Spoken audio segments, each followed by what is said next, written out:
So I introduced this bike a couple of months ago. This is a 1981 GL 500. This is going to be very similar to my CX 500. I've always had an affinity to these bikes, but this one just hasn't really inspired me to come out and keep cracking at it.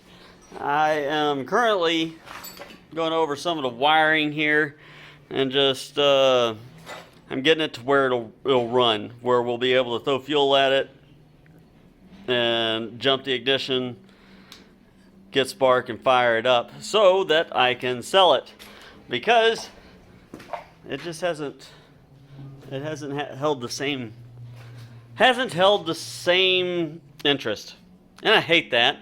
I was looking forward to it before I started it, but I've all but abandoned it, and I've decided to focus instead on this thing. I have always wanted to do a big metric twin, and I couldn't find a big metric twin for free, so I settled for this Honda 750 Shadow. I actually got two of them. Both of these run. Surprising as it might be with this one, but it does run. I do have plans on, I'm going to build off of this frame. I've got this other motor. If I have any issues with that motor, I will be able to swap the engines out of this one. I'm going to have this one going first before I decide one way or the other. This bike was wrecked, and then someone scavenged parts off of it. The only thing that I have done is I took the swing arm off. Now, that's all I've done with this bike so far. My plan is to use a different swing arm, and that's this setup right here. This is a braced 600 Shadow swing arm, and I think it looks so much neater than this twin box swing arm.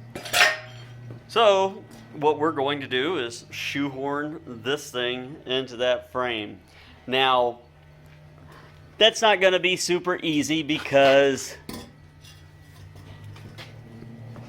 they're not really the same width. It's going to be a problem making it work. But I'm gonna give it a go anyway. If it doesn't work, then basically I'm going to cut the front off of that swing arm and weld it to this one. So it will do what I want it to do eventually. It might require some violence. What we are doing today, though, instead is getting to everything I need to get to for this.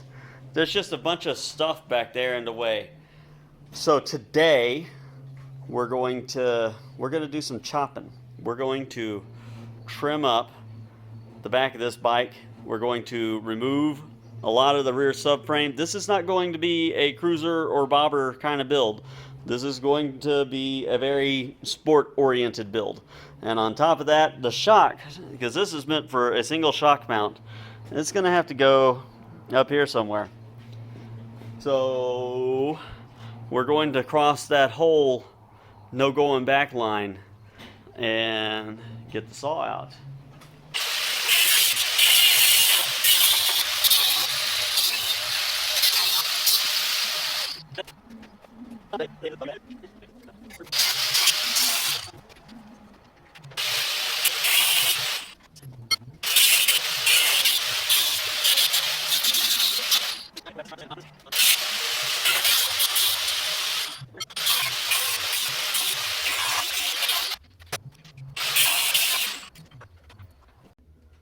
Well, we missed a money shot because my phone said it's getting too hot and it killed the video before I didn't even notice.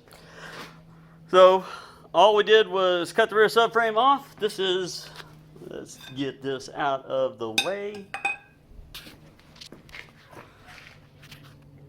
And that's what we're left with, which is fine, neat. It's very similar to the CX frame.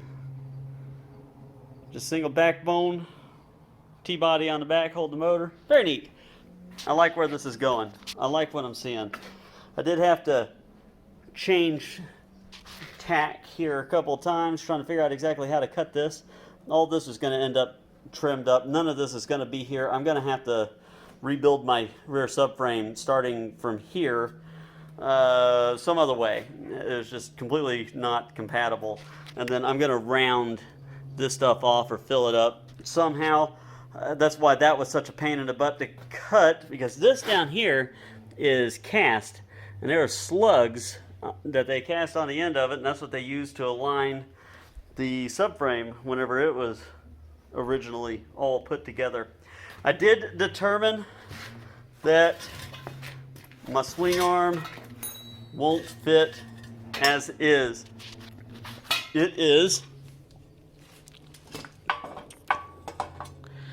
probably 4 millimeters too wide. So what I am going to do is I am either going to cut the front off of that swing arm, and cut the front off of this swing arm, weld them together in a little bit of a hybrid setup. I don't like that idea so much. If this was a twin shock setup that I was doing, then it wouldn't be such a big deal to me. And it might not be a big deal to weld it together. I got to talk to my welder about it and see what he thinks, because the front of this swing arm is cast iron, or not necessarily cast iron, it's cast steel. I don't know if he'll be able to weld it very well. Man, if it's not one thing, it's another. My video keeps cutting out on me. Okay, so basically that's cast steel on the front of the swing arm. I know that I can't weld it. I don't have a welder capable of dealing with it. I don't know how comfortable my the guy that I use for welding stuff that's outside of my skill set, I don't know if he can do it. I am gonna pitch it to him though and see what he thinks. Alternatively, I can mill the ends of the swing arm down. If I trim it up enough on both sides, I think it'll fit. But it's going to be a lot of trimming. We'll see. That'll be in the next video. But wait, there's more. Okay, so I went in and I made a little call to the guy who does my welding for me, and he says, yeah, welding, that's not going to be a problem at all. So there's a plan B if this doesn't work. I'm going to go ahead and try to, notch it down a little bit and see if I can get it to fit in that frame. If I can get it to fit in the frame, that saves me some welding from my guy. I'm going to have him do quite a bit on this project, I am expecting. So, and he does really, really good stuff, but he's not really cheap. So, every dime helps.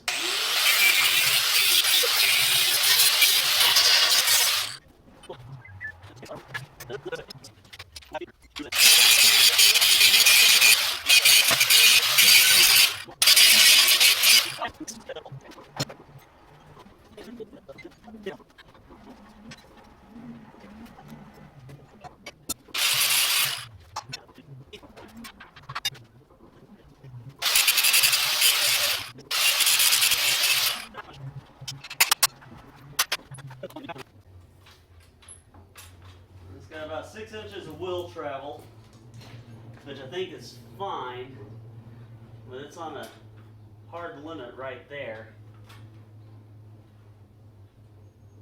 It might be alright. Let's see. Where's my tape measure?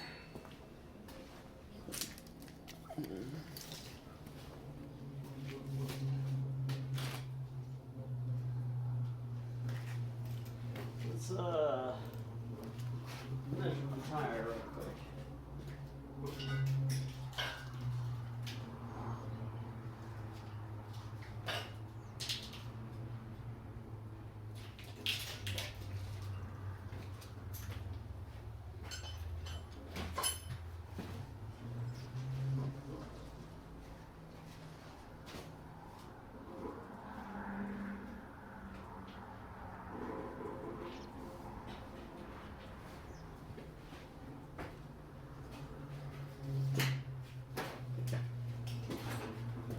got about 12 inches to deal with entire height, so need 12 at the axle.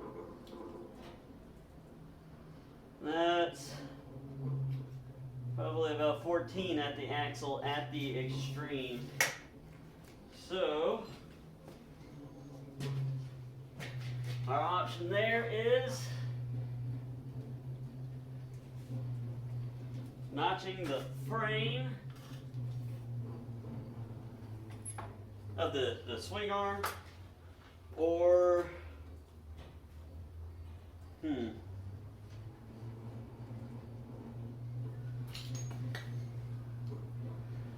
we're going back with the plan of welding it to the back of the factory swing arm. This is going to be something I'll play with a little bit more, see what we can pull off. I still plan on using this shock. I'm also not sure if I'm going to be able to use the shock I want to use.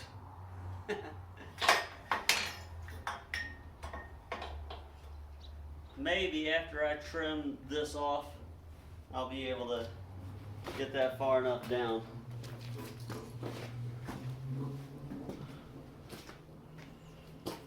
I think, looking at it from over here,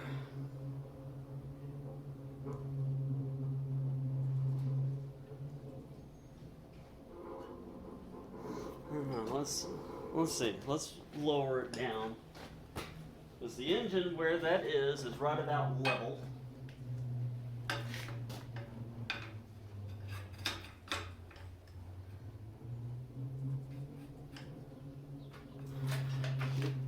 Too fast, too fast.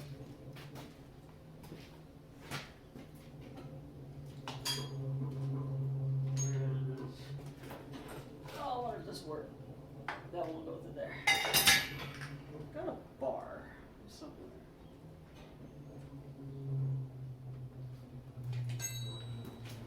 there. No, well. No. There's mine.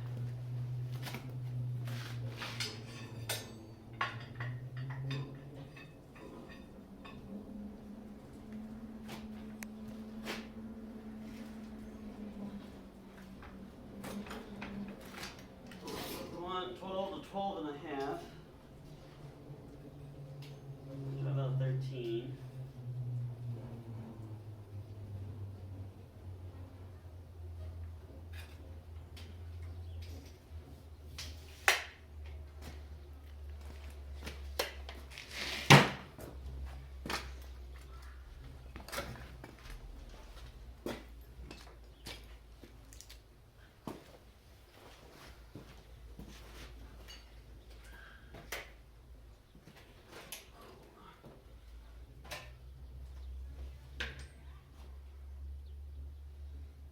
Like from the factory, just rocking right at 12 inches with 5 inches of ground clearance on the frame.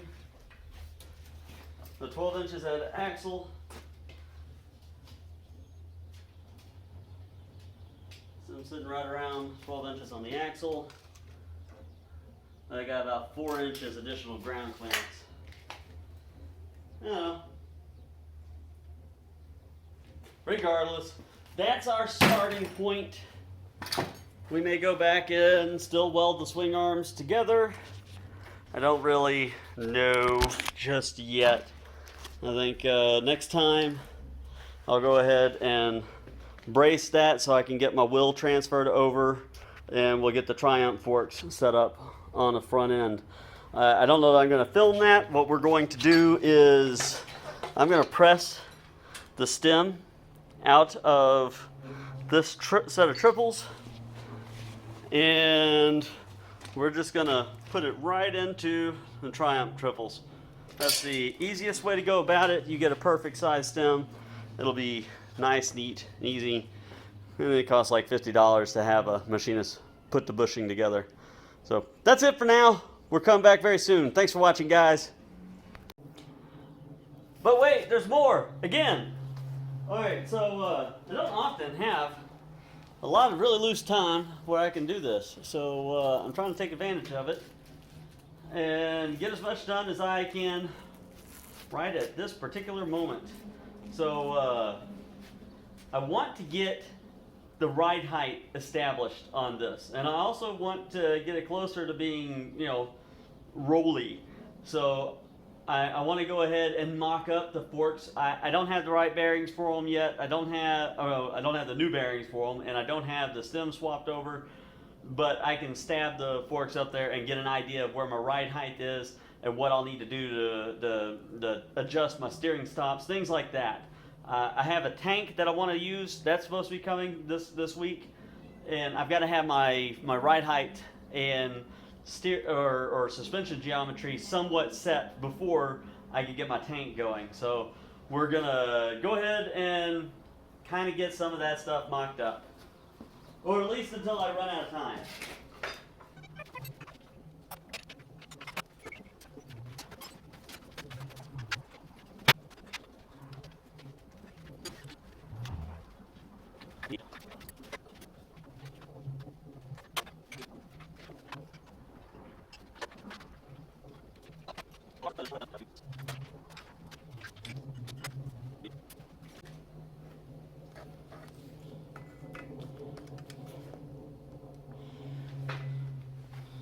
Alright. Of course, I am estimating.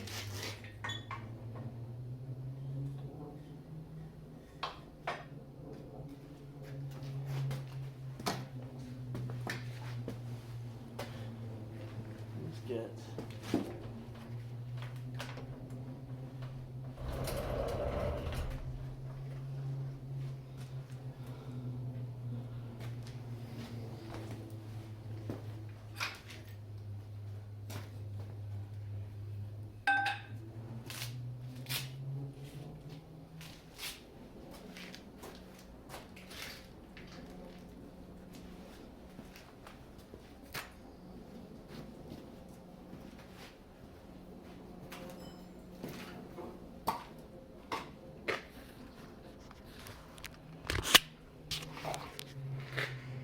Okay, I'm totally estimating here.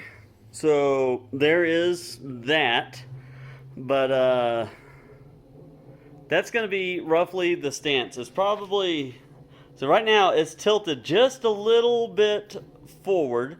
I am going to bring it down probably about an inch in the rear. And what I have decided to do, since, you know, that bit in the video 30 seconds ago. Let me get my light situated over here.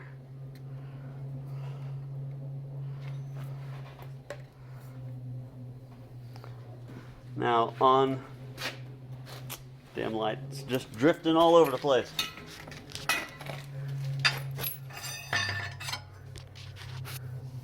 You see that main spar down there on the frame. That's what we're hitting. And I think what I'm gonna do, because I only need to get about 10 more degrees of travel, I think. I'm either gonna notch a little bit out of the frame and notch a little bit out, or notch a little bit out of the swing arm, or a little bit of both. Might have to find a medium ground to do it. And then, which, I mean, might make a neat little change for anybody who wants to run this swing arm on their standard unmodified bike. Now, I can tell you one thing that I am concerned about is sprocket alignment. That might be problematic. It might not. I'm really kind of confused by the swing arm, because this side over here seems to flare out more than that side, and on most bikes it's the other way around. To clear the chain drive, even this, like we can see here, this goes straight back with the wheel, that side arches out. I think it's kind of kind of a funny setup. But, as I said at the very beginning of the video, I'm going to make it work. I like that swing arm. The swing arm looks neat. I dig it. I dig the whole thing, just as it is. So, again, that's about what we're looking at. It will be just a little bit lower in the rear. I don't want the forks quite that angled. I can't tell. I use my phone to measure the angle, and I'm not really 100% certain what that's gonna be just yet. I'm gonna try to superimpose that on here. And I'm gonna notch the swing arm to where it can travel down just a little bit lower. Let's see, just real fast, what it looks like if I go ahead and put it at the 12-inch axle mark.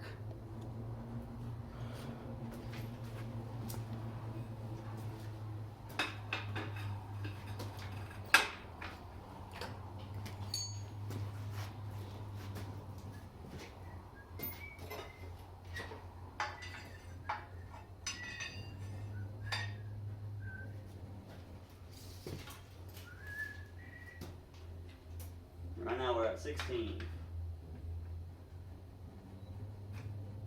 That's 12 inches, and 12 and a half there. Which with the tire I'm going to run, that's about right.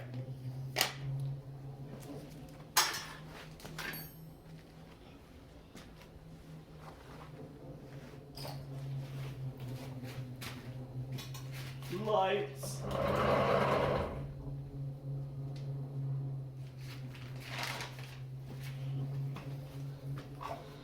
So from there, I dig it. I like that. Like I said, I just need a little bit more travel out of the swing arm. And yeah, that's what we're looking at. So that's that for now. Guys, thanks for watching. Again, have a wonderful day. And should have a little bit more of this thing next week. Good night.